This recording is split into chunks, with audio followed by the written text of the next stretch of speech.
মানলে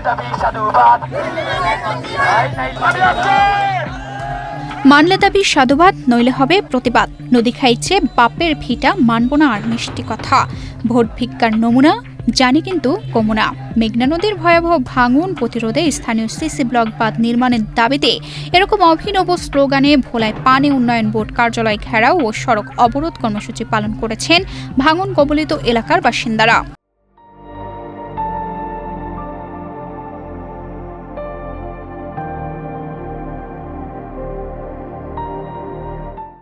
মঙ্গলবার ভোলা শহরের যোগীরঘোল এলাকায় অবস্থিত পানি উন্নয়ন বোর্ড কার্যালয়ের সামনে ভোলা চরফ্যাশন সড়ক অবরোধ করে বিক্ষুব্ধ জনতা।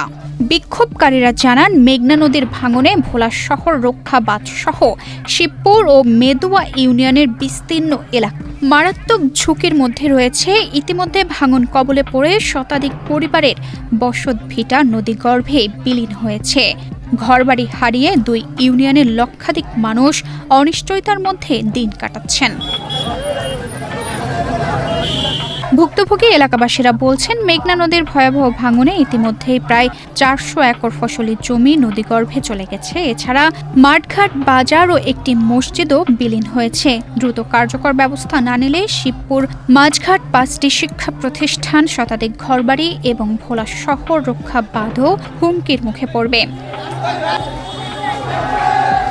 এ বিষয়ে পানি উন্নয়ন বোর্ডের নির্বাহী প্রকৌশলী বলেন, শিবপুর সহ ভাঙন কবলিত এলাকায় জিও ব্যাগ ফেলার কাজ চলমান রয়েছে।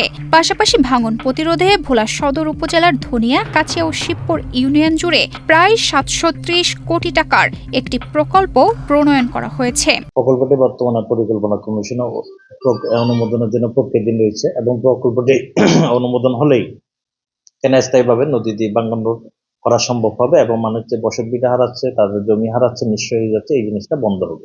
তানজিদা রহমান, ইনায়া, বাংলাদেশ প্রতিদিন।